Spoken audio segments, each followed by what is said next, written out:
I'm Peter Field. I'm the head of the History Department here at the University of Canterbury. And it is my great pleasure to introduce Gwen Parsons tonight, who will talk to you about something that is probably near and dear to many of your hearts. It's something that is very close to New Zealand's most fundamental sense of identity. And I think our expert today will, in many ways, suggest that what if New Zealand hadn't fought in the First World War would be the equivalent of what if there were no New Zealand. But we certainly won't go that far.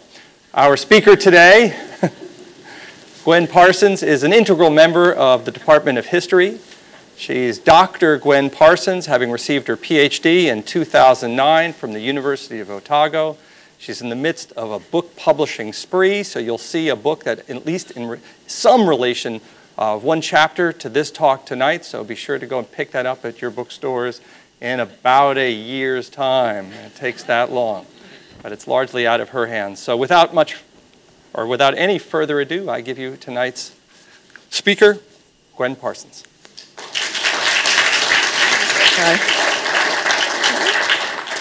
So tonight I'm going to consider what if New Zealand didn't fight in the First World War.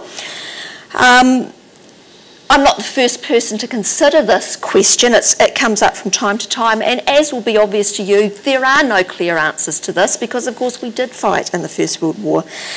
So this evening I want to take some time to consider the Great War experience for New Zealand, and I want to use that as a platform for thinking about what the war meant to New Zealand, what the impact of the war was.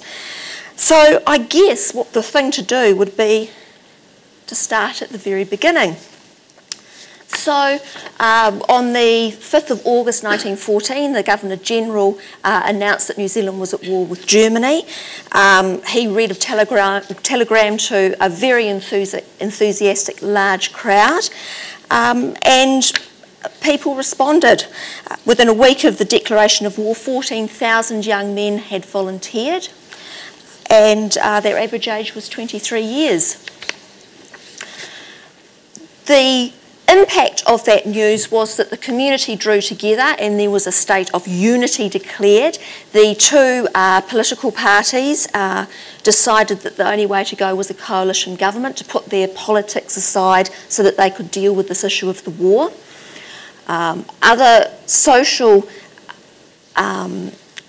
discussions that have been going on, such as Bibles in schools, prohibition, though groups involved in those also decided to put these fights aside. They were going to now deal with the main issue, which was, of course, winning the war.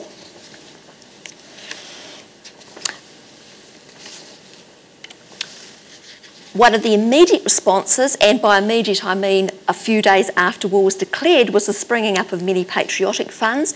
Now these were a huge variety of funds in New Zealand, but most of them were concerned essentially with providing support for the men in the New Zealand Expeditionary Force. That was their main focus, and so particularly involved in this was the Lady Liverpool Fund, which women in local branches, local groups, worked very hard to gather goods, which we think of, we'll probably think more now as being essentials. So warm underwear, warm socks, food, cakes, boxes of things that soldiers might like. And they continued with that hectic pace throughout all 4 years of the war.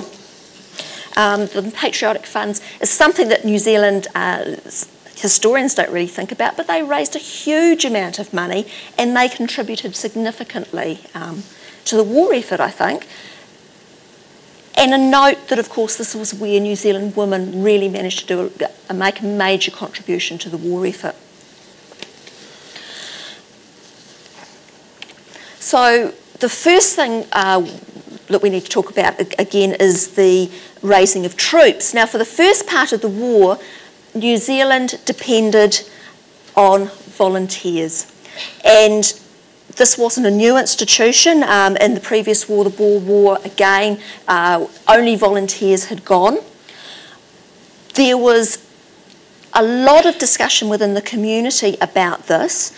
We wanted equality of sacrifice. We wanted everyone to do their fair share, but we were really resistant to bringing in conscription, and one of the reasons for that was because it was associated with Prussian enemy, so described by opponents as Prussian conscription, and it was also very anti to the sorts of ideas that New Zealand and Britain had grown up with, which is that you don't have conscription.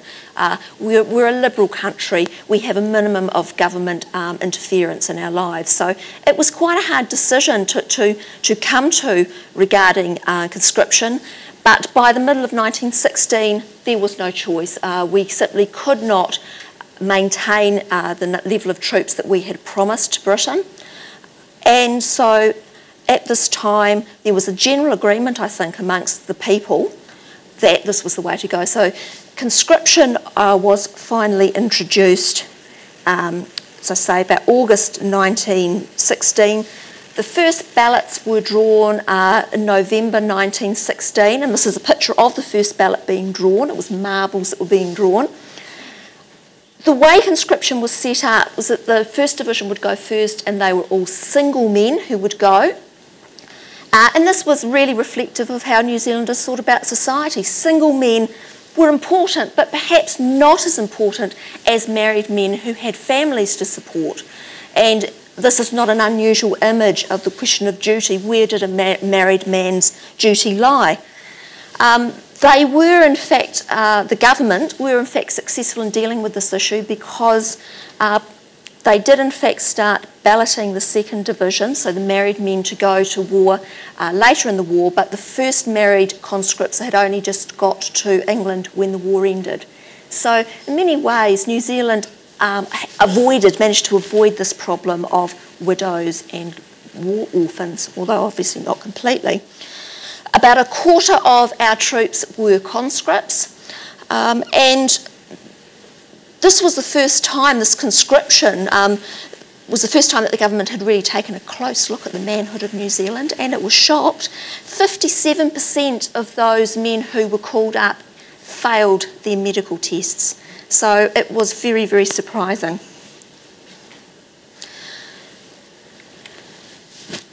Now, I've talked a little bit about patriotism, I've talked about supporting the war, but I think an important note to think about here is that not everybody agreed with the war, and there were some debates within the country about various issues. Obviously, there was some debate about conscription. There was also some pacifist debate, and there was also a lot of debate about the way that the government was dealing with the rising cost of living. So I think cost of living rose 40% between mid-1914 and mid-1918, so it was huge, and it was affecting people in their day-to-day lives. The government brought in a series of war regulations which really shut down the debate. So this debate is very limited. We only see a little bit of it in the public forum, and most of it, the debate comes through the labour, the unions and organised labour, because when the government formed its coalition, the 6 Labour-associated MPs stayed outside that coalition, so therefore they were able to bring up some of these issues. So just to note, it was not entirely a unified society. There was some degree of division there. And as historians, I think one of the things is we don't know how deep those divisions were, so something else to think about. So we're at war, so just thought it might be useful to think about the New Zealand war experience from the military side of things. The first thing that New Zealand did was it sent an expeditionary force to Samoa on the 28th of August 1914. You can see the boat arriving.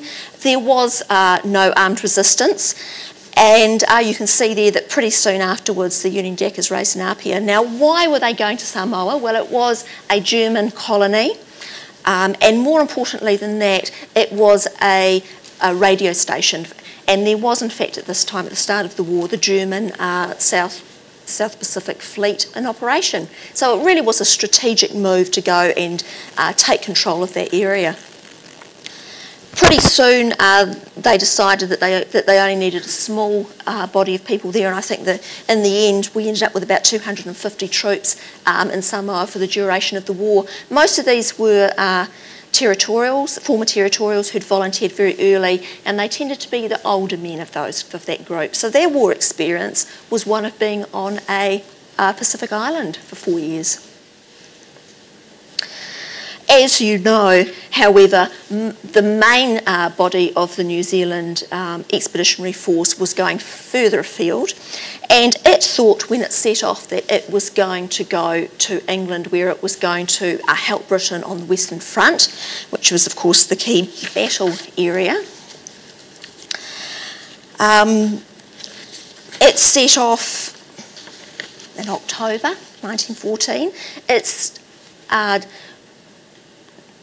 departure from New Zealand had been delayed specifically because Massey was concerned about German armoured boats in the Pacific. So he was actually worried that they were going to run into some German naval troubles on the way. But when they set off they went to Egypt, and at this time everything changed. The First Lord of the Admiralty at this time, Winston Churchill, decided that the thing to do would be to open another front in Turkey. Now, he wanted to do this because he wanted another front to divert enemy forces. He wanted to really push the Balkans, the countries in the Balkans, to come into the war. And of course, it was always going to be a good thing to get the strategic position of Constantinople. The plan for Gallipoli was that we'd have a three-pronged landing. The Dardanelles campaign. So you can see the French were going in there at the south, the British and the New Zealanders and the Australians.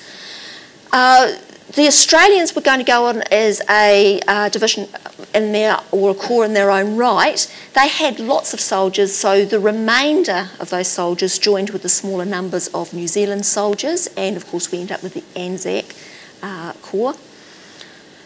The problem with the whole campaign is, of course, that nothing went right from the beginning. There were all sorts of problems. The French had to be fairly quickly evacuated because they faced very, very fierce opposition.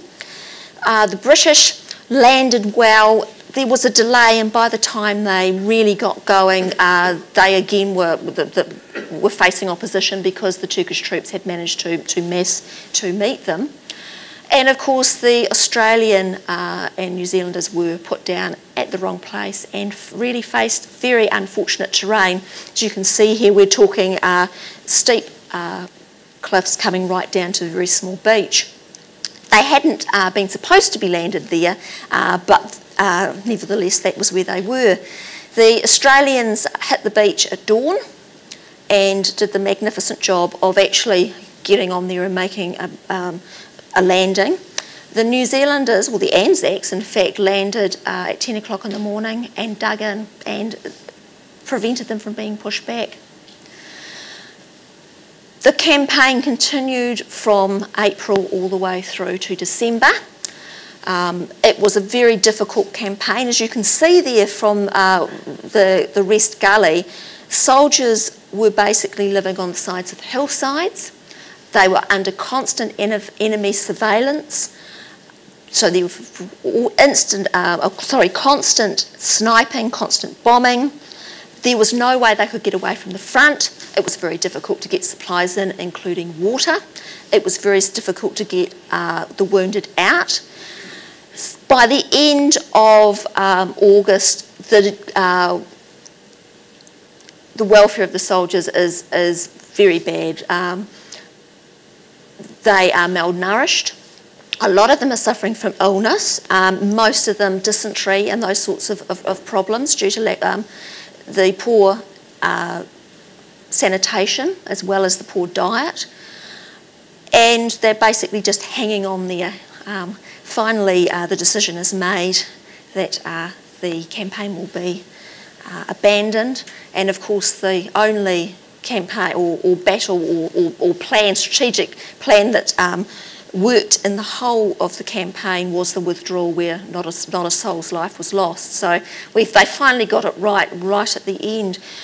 For New Zealand, it meant the loss, however, of 2,700 men, and it has, of course, come to mean a lot more to us because that day of the landing is the day that we have as Anzac Day, and I'll come back to that in a wee bit. Now, after this campaign, there was a rest period for the troops to really get themselves together and recover.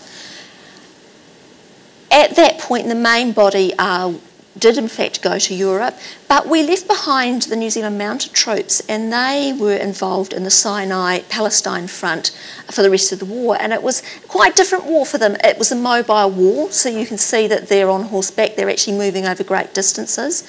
It was also a war that was difficult due to illness, those sort of malaria and again the dysentery problems.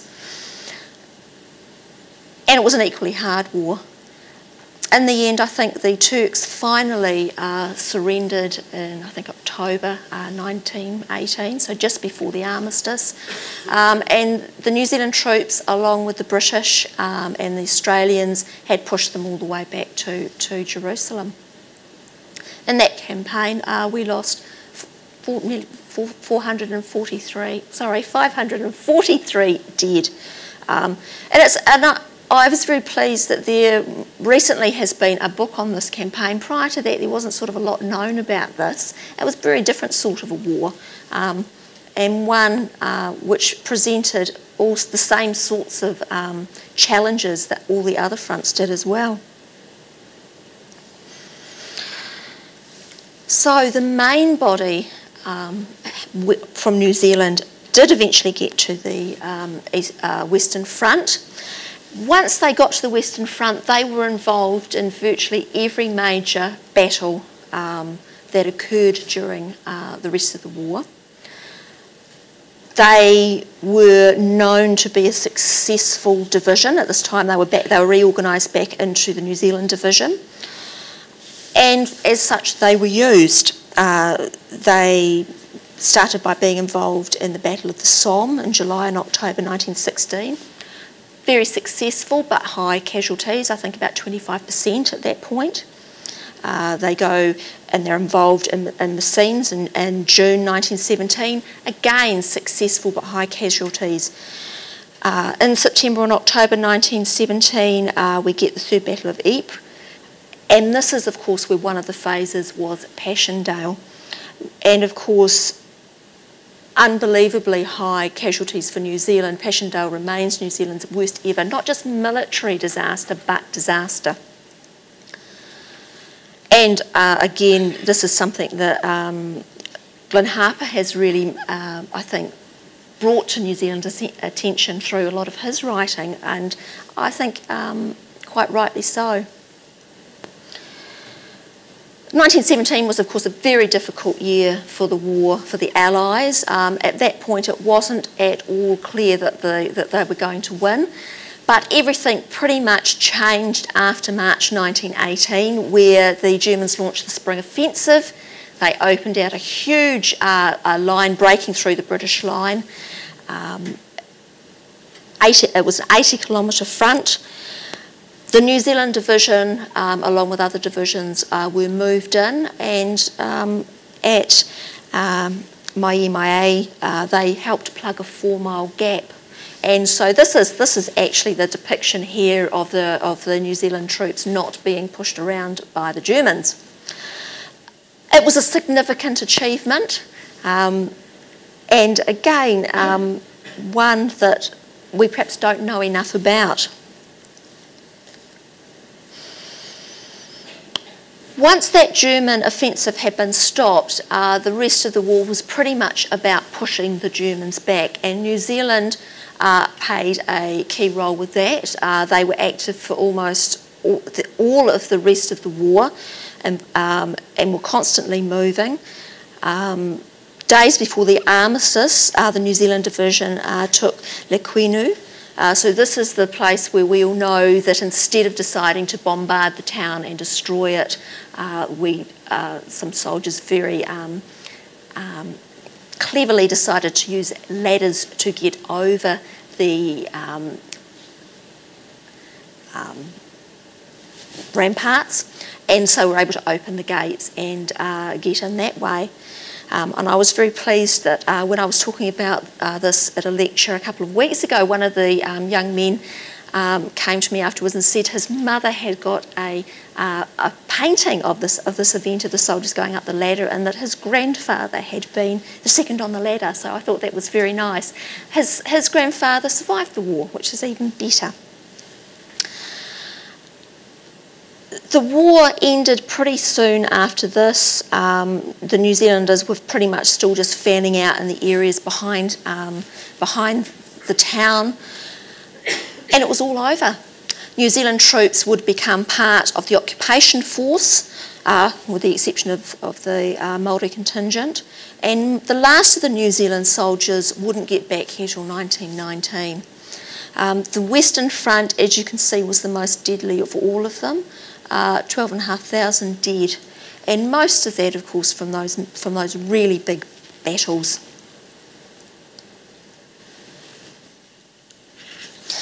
So the cost to New Zealand of the war.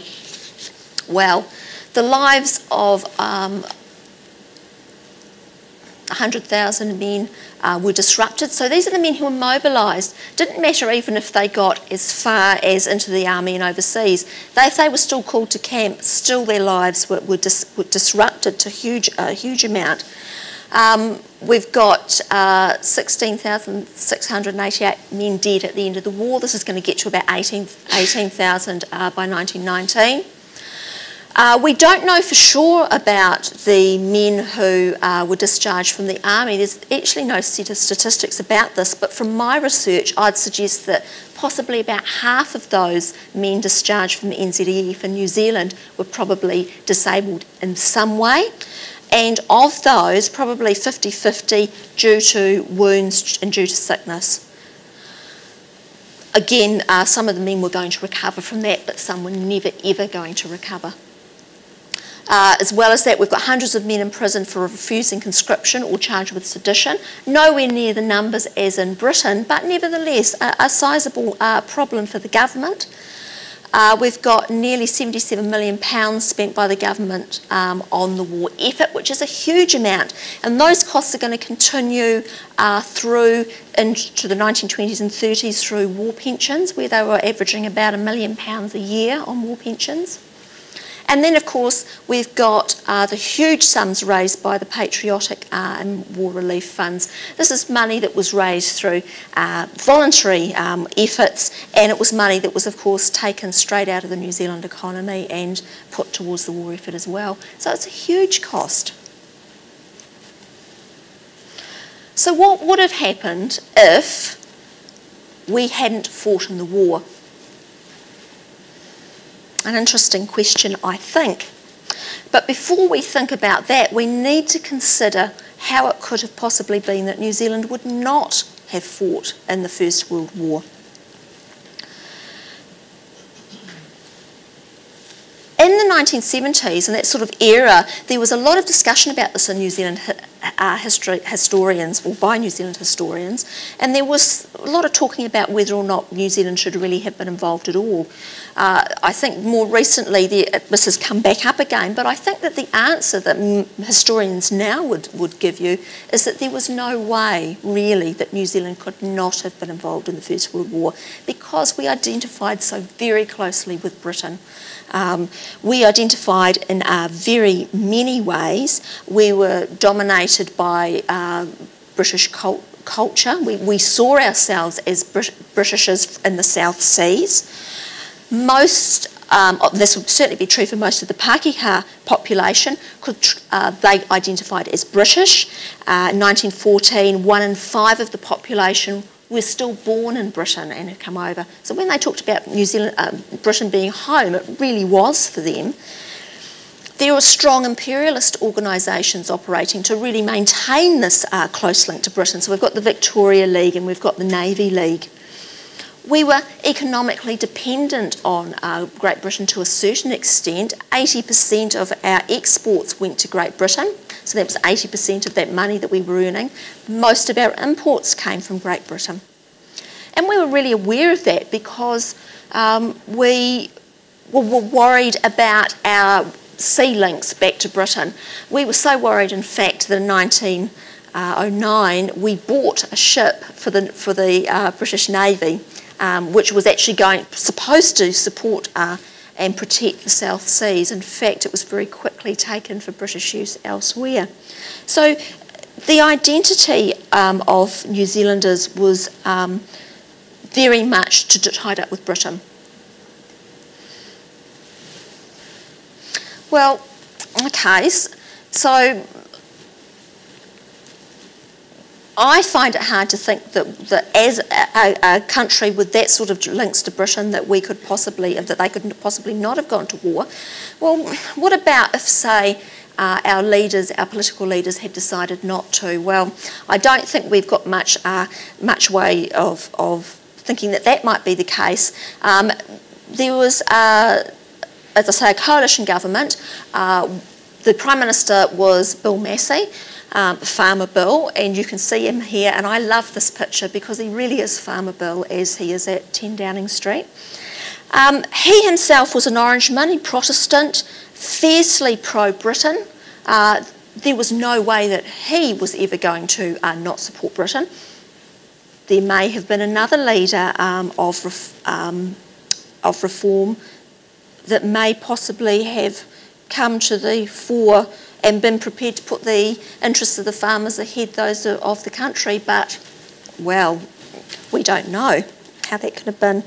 And if we look at Sir Joseph Ward, the Liberal leader of the Liberals, who became the Deputy Prime Minister during the war, he was of Irish Roman Catholic descent, but he also was very much the entrepreneur. He, a few years before the war, had already been involved or continued to be involved in trade negotiations with Britain.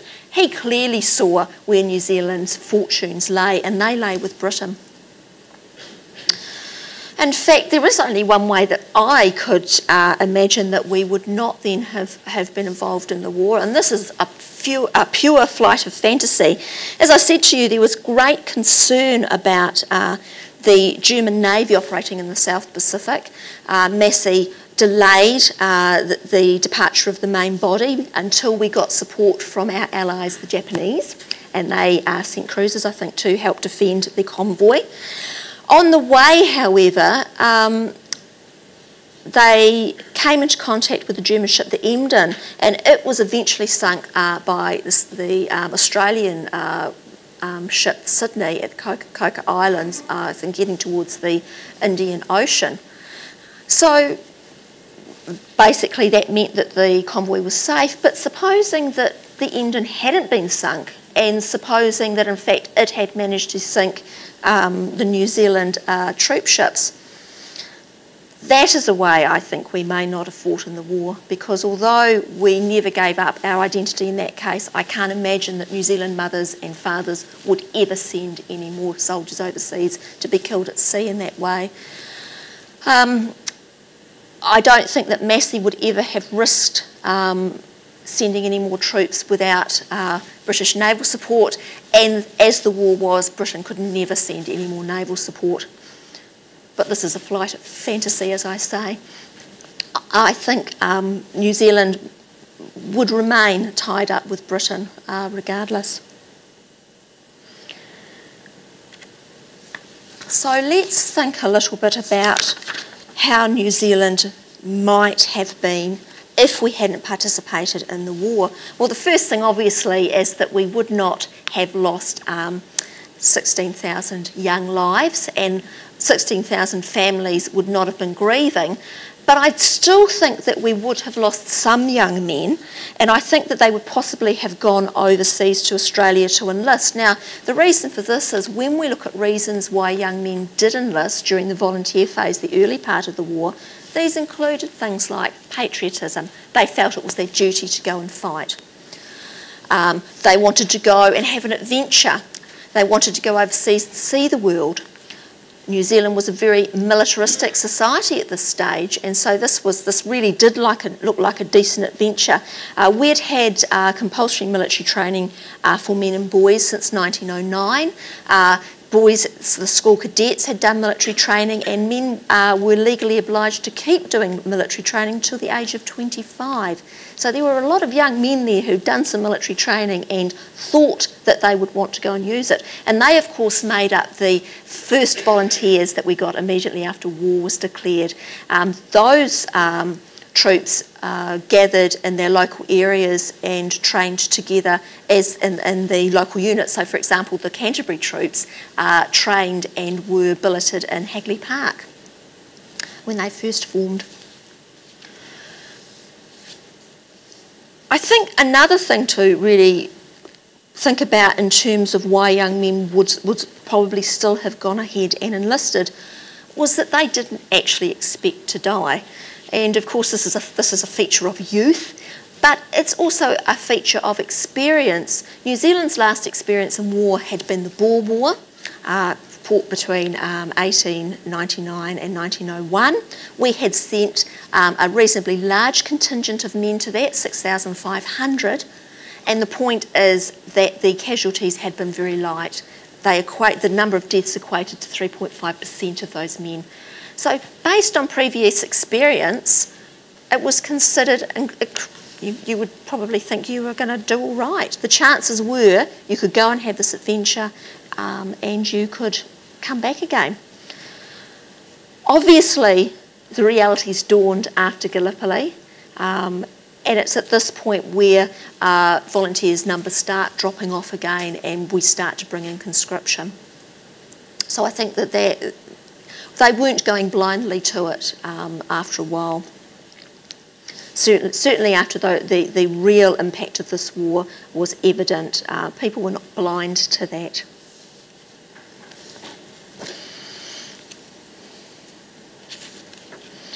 So what can we say about New Zealand without a World War I experience? Well, we have placed a great deal of emphasis on our participation at Gallipoli. There is very much a feeling that it was on those beaches at Gallipoli that New Zealand earned her reputation or the right to become a nation, not to be British anymore but to be New Zealand. A lot of this derives from Gallipoli veteran O.E. Burton.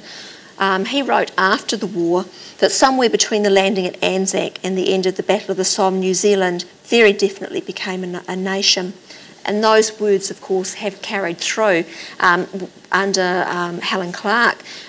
Many of her Anzac Day speeches really reflected back this idea that this was where New Zealand nationhood came from. This is where we became New Zealanders.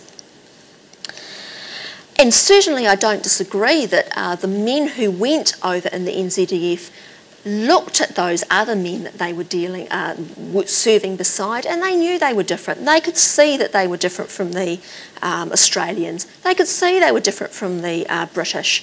They could certainly see they were different from the British. They, like the Australians, had a reputation for not wanting to salute any officers, seeing that as subservient, and really looking at the British troops and really thinking that they were very much downtrodden.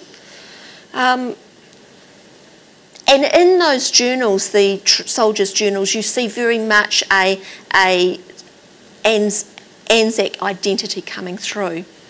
I think the issue is, though, how much did that identity impact on New Zealand and the home front? And I think that was limited. These two images are from Christchurch newspapers, actually publications I should say, and the first one from 1915, you'll see Tommy Fernleaf is of course the spitting image of a British soldier. That is how we were seen. This is how the civilian public in New Zealand saw our soldiers. Much later in 1917, you start to see quite a different image. This is an ad from 1917. This is very much the digger image that we think of: strong, strapping blokes, great physicality, tough, bit of a joker really, likes their drink. This is an ad for Johnny Walker whiskey, by the way. The caption says, "Johnny Walker, do you know me?" The New Zealander says, "Do I know you? Why, I know you as well as Wanganui." So it seems to me that this different identity certainly was very slow to come here. Although, obviously, when the troops came back, it would have filtered through a little bit more. At this point, we need to think about the work of people like Keith Sinclair and Jock Phillips, and they've argued that New Zealand national identity, in fact, had been evolving for a long time, and they look back to colonial times when we were already starting to say that, look, we've come out to this new country and we identify as a different sort of a person from Britain. The idea of coming to the colony itself was to get away from the evils of the old world. And early commentators in the 1800s were already saying, well, look, there's a New Zealand type. The type was powerful, excellent at riding and shooting, resourceful and very demonstrating a lot of initiative, plain speaking, and egalitarian. Doesn't that sound familiar? Now, the point is that these sorts of identities were reinforced every time that we left the country and met other people. So, for example, they track the importance of rugby tours, where you send your young men out to test themselves against others, but also the Boer War. You see these similar sort of similar sort of type being described, New Zealand type. And so the point is that, yes, the Anzac identity reinforced this, but it didn't start it from their point of view. Just to explore this a little bit further, Jock Phillips has done a lot of work on New Zealand memorials, which is very, very interesting, because it tells us how the New Zealand public saw our soldiers at the end of the war. Now, the war memorials were local inventions. So local people got together and said, we want a memorial. They decided what format that memorial was going to take. So this is very much a reflection of what they thought. Now, here, Jock Phillips, along with Chris McLean, have looked at 452 war memorials throughout New Zealand, and they've concluded that while the men may have seen themselves as New Zealand, the home front remained very much focused on the home connection. They note that there's a striking absence of distinctive New Zealand images on these war memorials. There are no Kiwis. It's very rare to see the Southern Cross, and only one among the 500 odd surveyed featured a New Zealand fern. And just 3 include the words New Zealand. The same number use the word Britain, but the Empire is used in 30 of these memorials. So again, you can see this British imperial identity coming through. The depiction of soldiers was also not very common, and most of these were relatively characterless. And there, in fact, I think they identified just 2 or 3 that really look like New Zealand soldiers. And this is one of them from the memorial in Cambridge. And I think this looks very much like the man from Gallipoli. I really do. The searing heat, the despair. This is not the tidy soldier with the shiny buttons, you know, that we might think of as the imperial soldier. This is the man of action. Sorry? Ah, thank you. Thank you. And I think from looking at their book too, they were reasonably, the local people were reasonably uncomfortable with this sort of imagery, even though this is the sort of image that we now think.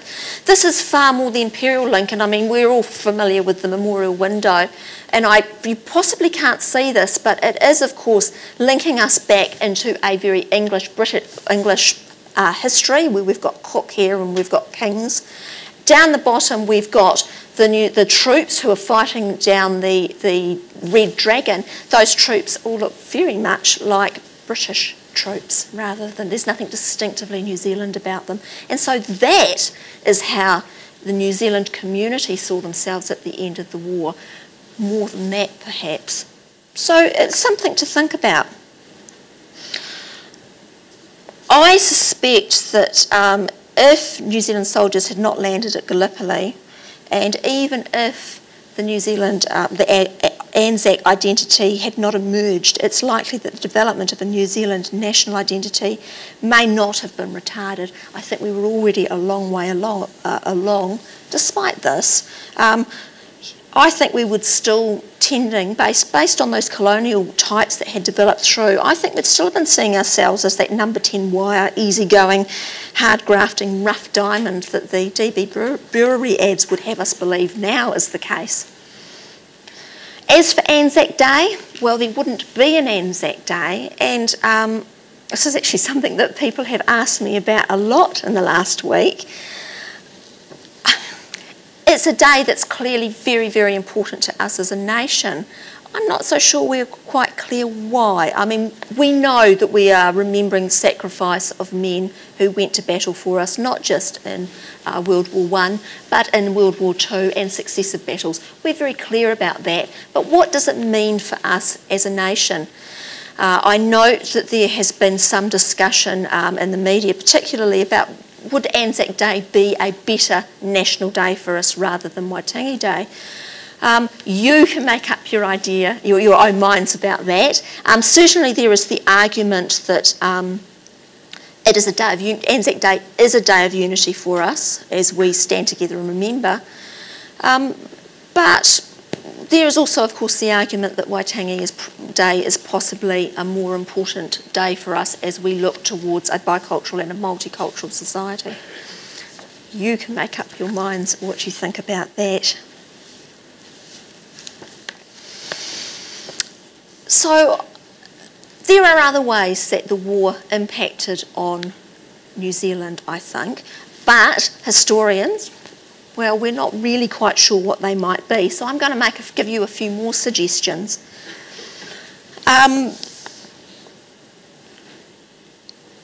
Historians have said that the impact of the war on New Zealand was very limited. Tom Brooking uses the phrase muted. It had a muted impact. He notes that the war was a long, long way away from the country. So we weren't hearing the guns from across the channel. We weren't seeing the newly wounded coming in. We were in that way sort of protected from it. He also notes that the fact that the conscription was brought in and we didn't send married men until right at the end, again, really saved us from a lot of heartache that we might well have had. And draws an interesting comparison with the flu epidemic in 1918. He notes that the flu pandemic created more orphans than the war did, and that we nearly as many widows as the war did. So in many ways you might say that the flu pandemic was perhaps more of a problem, more of an impact for New Zealand than the war was. Eric Olson, on the other hand, thinks that World War I probably accelerated most of the trends identified in the 20th century New Zealand society. So he's saying that there were already these huge social trends that were happening, and the war pushed them along a bit, or perhaps created a wee glitch. And thinking about this one way, Chris Pugsley, I think very poetically wrote the following: the lingering impact, talking about the war memorials, of these immense losses is still a feature of the New Zealand landscape, where cenotaphs on lonely hills, on country roads, carry more names than can be justified by today's farmhouses. It is the same in every town. Each has a memorial to its boys who went to war and never came back. Each death was a rock thrown into the pool that is small town New Zealand, and the ripples spread. No one was untouched. And I guess this war memorial in the Catlins really illustrates his point. But was this really the case? Prior to the war, New Zealand economy had been changing. We were at a stage where we were increasingly becoming an urbanised community, so we were already having people leaving the countryside. As we get into the early 20th century, the ways of working in rural New Zealand were different. We're getting more mechanised, we're getting more tractor, thrashing machines. We don't need the large numbers of men in the countryside that we have in the past. So there is a natural, again, migration away from the rural areas. And of course there's also a change in the way that we run the land. So we're getting smaller and smaller holdings in the countrysides, family holdings, family farms, as opposed to large estates that employed large numbers of men to do the work. So what we could say then is that if we find memorials like this, yes, there may have been some contribution from the war, but really maybe these are more symbols of New Zealand demographics, that we were already leaving the country, the countryside. And I would also make the point too that when local communities were deciding where to put their war memorials, sometimes they did decide that they wanted to put them in places like this, at crossroads, because they were trying to place these memorials where they could take in as many men as possible. So putting it here meant that all the men in the surrounding farms were remembered at the place where they'd been. So there's other ways of looking at this, of what's happening in New Zealand countryside. Another way of looking at the long-term trends is women. Now, in Britain, there was a mass mobilisation of women during the First World War. They were moved whole-scale into jobs formerly done by men. They were moved into uniform. In New Zealand, this doesn't happen. And it doesn't happen mostly because it didn't need to happen. Although we had conscription, we didn't have the severe shortages of men that we could have had. And so while much is talked about the, I think, 800 odd women who signed up for the women's reserve, the reserve in fact had a great deal of difficulty finding work for these women to do. So this sort of thing, now this is from an Australian newspaper, but we see similar sorts of things in New Zealand, is not an entirely accurate representation. We didn't really get women moving holus bolus into areas that they hadn't worked in before. And of course, this sort of thing was really part of the RSA's plan, where they needed to make sure that they could get their return servicemen into work, and so this was sort of trying to work towards that as well. The changes in women's work, yes, there were a few more women in the workforce. Most of these were temporary positions, and in general, most of those women went back out of work at the end of the war. So no great impact there. We can say that the war didn't have a huge impact on that area.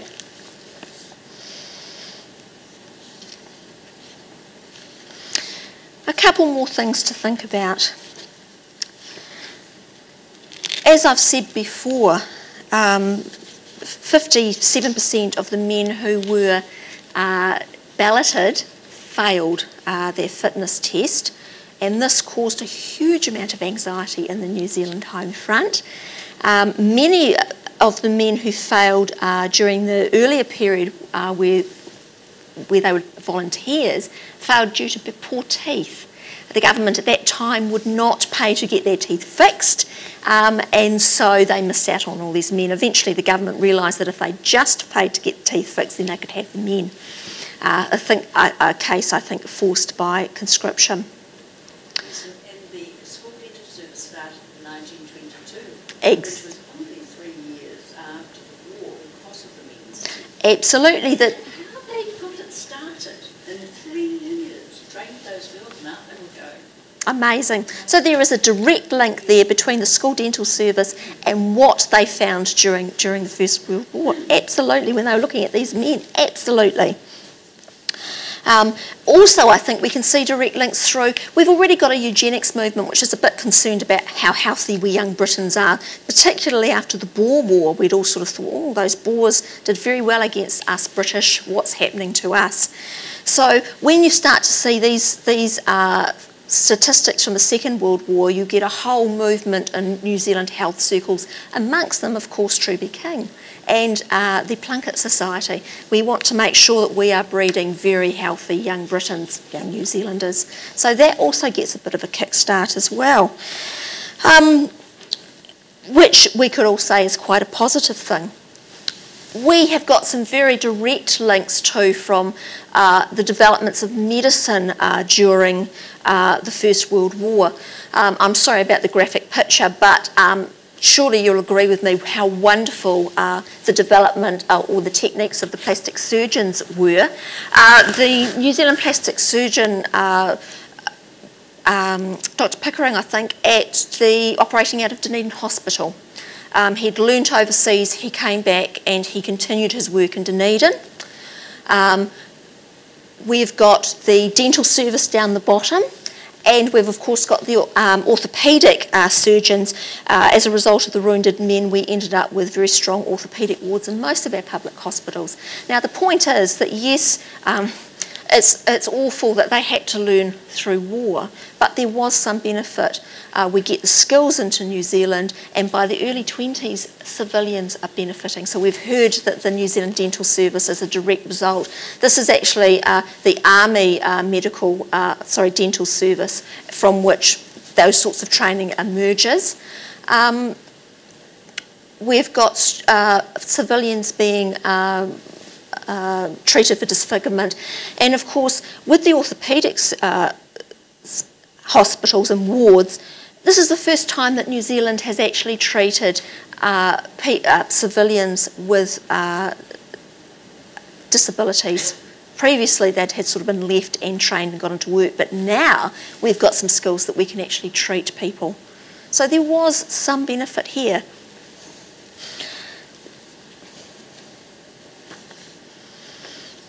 And one more thing that I'm going to put to you this evening, and that is the role of, call it repatriation, but the policies that the government put in place for the returned servicemen. Now, there were four sorts of these. There was medical treatment, there was vocational training, and so you've got men learning wool grading here and learning boot making over here.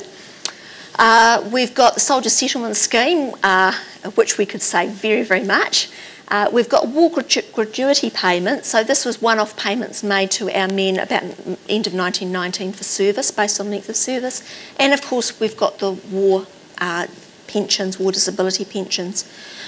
Now, all of this we really need to know a lot more about, but I think I just want to mention briefly about the war pensions. The war pensions were put in place for men who were disabled due to their military service. They were also put in place for the dependents of soldiers who died. Now, if there were wives, obviously they were going to be in receipt of those, but in fact in New Zealand the vast majority of recipients were parents, mothers and fathers who were dependent on their sons. The point about these war pensions were that they were a vast extension of state pensions in New Zealand, and more importantly, they were pensions that were granted by right.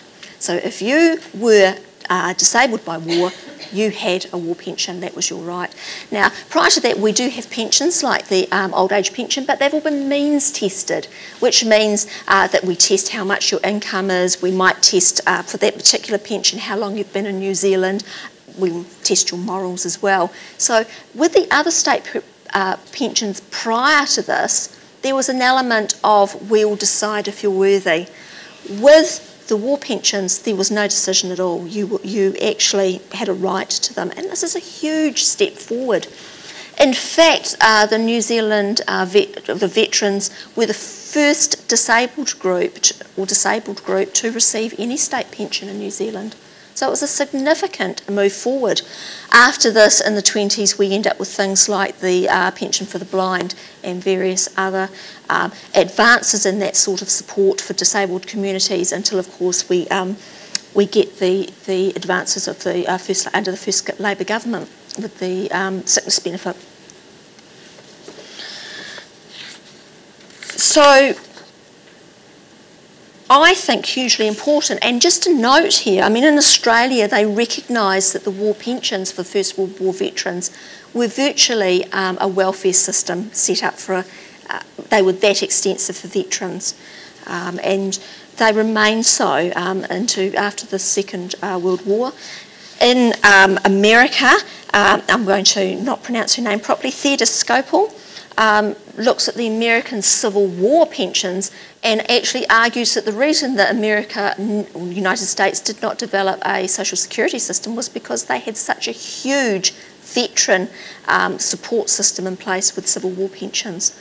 So I think that there is a strong case there for saying that war pensions were actually very important in the development of our own social welfare state. So where does this leave us?